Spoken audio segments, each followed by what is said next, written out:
विदुर जी धृतराष्ट्र को समझाते हैं कि देखिए भैया, इस कहानी से सीख लेकर, कौन सी कहानी? शहद वाली कहानी। शहद को चाटने में जो व्यक्ति लगा है, तो हमें इस संसार के सुखों में ही आसक्त रहकर नहीं रह जाना चाहिए, बल्कि भगवान के भजन में लगना चाहिए। विमान पर बैठना कैसा है? भगवान का नाम जपना ही इस विमान पर बैठना है। क्योंकि आसक्ति और मोह बंधन तो ऐसा है कि चाहे जितने भी वर्ष हो जाएं भोगते भोगते, लेकिन फिर भी हमारी जो इच्छाएं हैं वे समाप्त कभी नहीं होती। आदि शंकराचार्य कहते हैं, अंगम गलितम पलितम मुंडम दशन विहीनम जातम तुंडम वृद्धः याति गृहीत्वा दंडम तदपि न मुंचति आशा पिंडम।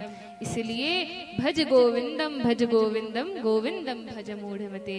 अंग गल जाते हैं, सिर के बाल सारे उड़ जाते हैं, दांत सारे टूट जाते हैं, लेकिन फिर भी व्यक्ति की इच्छाएं समाप्त नहीं होती। व्यक्ति बूढ़ा हो जाता है, लेकिन मन कभी बूढ़ा नहीं होता। इसलिए क्या करना चाहिए? कहा, भज गोविंदम गोविंदम भज मूढ़मते। संप्राप्ते सन्निहिते काले नहीं रक्षति डुक्रिन करने। क्योंकि इस संसार का जो ज्ञान है, रिश्ते नाते हैं, संबंधी है, मित्र हैं, ये सब कुछ भी मृत्यु के समय हमारी रक्षा नहीं करेंगे। मृत्यु के समय यदि कुछ रक्षा करेगा तो वह केवल भगवान का नाम है। जो भक्ति हमने की है, जो कथा हमने सुनी है, जो कीर्तन हमने गाए हैं अथवा श्रवण किए हैं, यही मृत्यु के समय काम आएंगे और कुछ काम नहीं आएगा। स्कूल कॉलेजों में जो बड़ी बड़ी डिग्री मिली है, पीएचडी, ये मृत्यु के समय यमदूतों को नहीं दिखा सकते, अरे देखो भैया हम पीएचडी है, हमें तुम नहीं ले जा सकते ऐसे पकड़ के बांध के। उस समय कुछ भी काम नहीं आएगा। भगवान का नाम तो जपना ही पड़ेगा। आगे वर्णन है, धृतराष्ट्र को विदुर की बात सुनकर वैराग्य हो जाता है, और तब धृतराष्ट्र, गांधारी और कुंती ये सभी वन की ओर जाते हैं।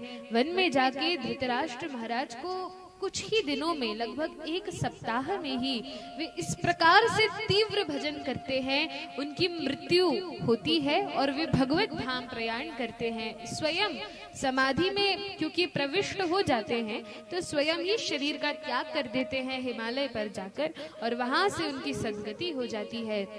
यहाँ पर पांडव रह जाते हैं। जब भोर होती है, देखते हैं कि धृतराष्ट्र नहीं है, गांधारी नहीं है, माता कुंती नहीं है।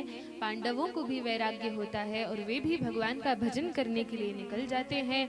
द्रौपदी भी साथ में जाती है। इन सभी को स्वर्ग आदि उच्च लोकों की प्राप्ति होती है। फिर वहां से, ये तो नित्य पार्षद है ही, लेकिन पहले स्वर्ग जाते हैं और फिर भगवान के धाम जाने का वर्णन है। तो इस प्रकार से कथा आती है।